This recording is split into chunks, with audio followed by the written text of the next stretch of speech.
नमस्कार बच्चों, आज हम कक्षा 9वीं में से दूसरी इकाई का पाठ क्रमांक जो 9 पाठ क्रमांक है मेरे पिताजी, यह दूसरी इकाई का पूरक पठन पाठ आज हम पढ़ेंगे। इस पाठ के लेखक है हरिवंश राय बच्चन, डॉक्टर हरिवंश राय बच्चन। पाठ के पूर्वार्ध में हमने इस डॉक्टर हरिवंश राय बच्चन ने अपने पिताजी के उनके आत्मकथा ने उनके जीवन में घटने वाली और उनके पिताजी का उन पर किस तरह से प्रभाव पड़ा और उनके पिताजी के व्यक्तिमत्व को उन्होंने बताया है। तो पहले पाठ में हमने पन्ना नंबर 72 और 73 के इसका पाठ का पूर्वार्ध देखा। आज हम पन्ना नंबर 74 और 75 में के पन्ने पर का पाठ हम पढ़ेंगे। तो आपको ध्यान से ये पाठ सुनना है। मैं प्रकट वचन करता हूं। पिताजी ने मौन रहकर गीता पढ़ते थे। शायद चिंतन करने की दृष्टि से मानस में वे बहा करते थे। संस्कृत का उन्हें साधारण ज्ञान था।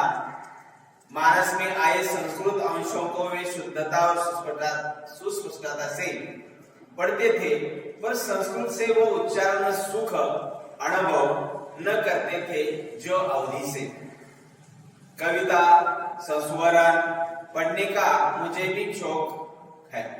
ब्रज और अवधि की कविता में घंटों पढ़ सकता हूं। मानस का तो संस्वर अखंड मान पाठ मैंने कई बार किया, पर मानस की बात ही और है। खड़ी बोली की कविता में घंटे भर भी पढ़ो तो मेरी जीभ अटने लगती है। उर्दू के साथ यह बता नहीं है, उर्दू के साथ यह बात नहीं है। उर्दू भाषा में खड़ी बोली कविता ने कहते हुए खेद होता है। मानस की सूक्ष्म श्रावों का अभी कम ही हुआ है। वह जीवन में उठी हुई कम लगती है। कोश से उतरी हुई आदि कारणों पर यहाँ न जाऊंगा। पूजा से पिताजी ठीक 8:30 बजे उठते। उस समय तक मेरी माताजी भोजन तैयार कर देती। वे रसोई में बैठकर भोजन करते और कपड़े पहन 9 बजे बजते बजते दफ्तर के लिए रवाना हो जाते। किसी किसी दिन ऐसा भी होता है कि किसी कारण भोजन समय पर तैयार न होता। पिताजी को बहुत गुस्सा आता। माँ कांपने लगती, पर गुस्सा निकलने का समय भी उनके पास न होता। वे जल्दी जल्दी कपड़े पहनते और बगैर खाए दफ्तर के लिए चल पड़ते। अपनी 35 वर्ष की नौकरी में वे कहा करते थे, एक दिन वे दफ्तर देर से नहीं पहुंचे। मेरी माताजी जल्दी जल्दी पूरियां बनाती और एक डिब्बे में खाना रखकर मोहल्ले के किसी आदमी से दफ्तर भिजवाती। और जब तक आदमी मेरे पिताजी को खाना खिलाकर वापस न आता, वे भोजन नहीं करती थी। यानी कि उनके पिताजी के प्रति उनका प्रेम भाव यहाँ दिखाई दिया है। जब कोई जाने वाला न मिलता तो उनका भी दिन भर उपवास होता। घर की 3 बुढ़िया राधा, मेरी दादी और महारानी की बातें सुनने को ऊपर से मिलती। मेरी माँ न खाती तो वे कैसी खाती, पर अपनी भूख का गुस्सा वे दिन भर माँ पर उतारती थी। पिताजी के दफ्तर से लौटने का कोई ठीक समय नहीं था। नौकरी के प्रारंभिक वर्षों में वे प्रायः देर से लौटते थे, 8-9 बजे, इससे भी अधिक देरी से, और खाना खाकर सो जाते थे। बाद को जब कुछ जल्दी आने लगे तो खाना खाने से पहले कुछ देर पढ़ते, कभी खाना खाने के बाद भी, और कभी तो घूमने निकल जाते। सुबह गंगा स्नान में आने जाने के 8 मील, दिन को दफ्तर आने जाने के 8 मील, यानी कि कुल 16 मील चल लेने पर भी उनकी चलास प्रयुक्त नहीं होती थी और रात को भी 2-3 मील घूम फिर आने को ही तैयार रहते थे। तभी तो मैं कहता हूं कि उन्हें चलने का मर्ज था।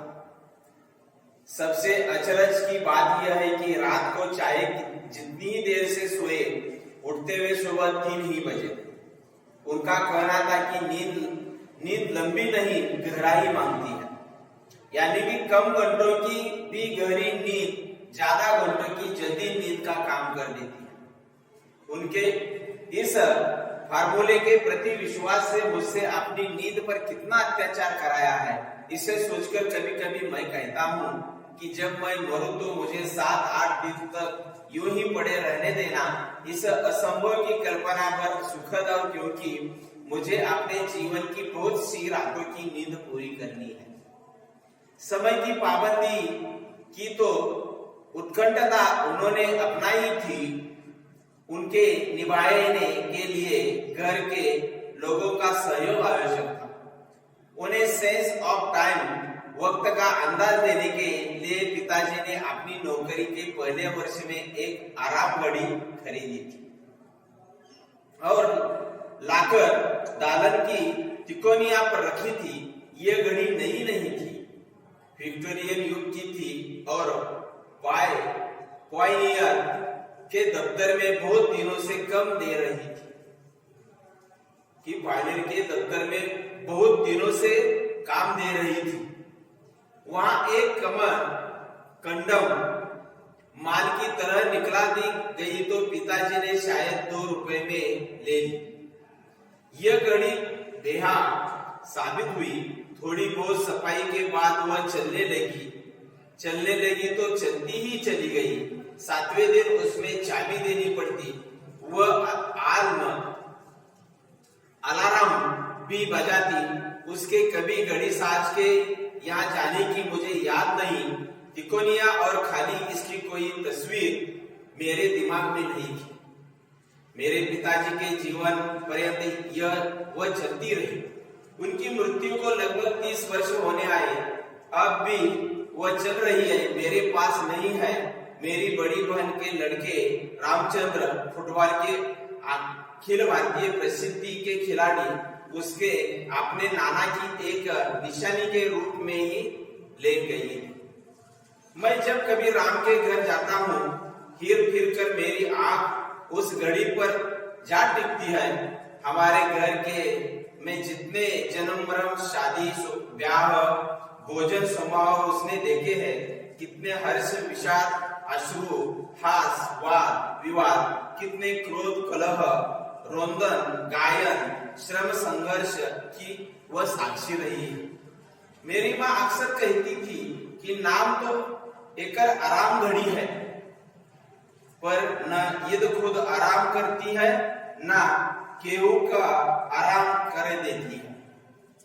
आराम घड़ी नाम ऐसी घड़ियों को शायद इसलिए दिया गया होगा कि ये एक जगह रख दी जाती है। अलार्म से आराम आया तो भी कोई आश्चर्य की बात नहीं है। कभी कभी आराम का आ भी छोड़ दिया गया और ऐसी घड़ियों को मैंने लोगों को राम घड़ी की कहते हुए सुना है।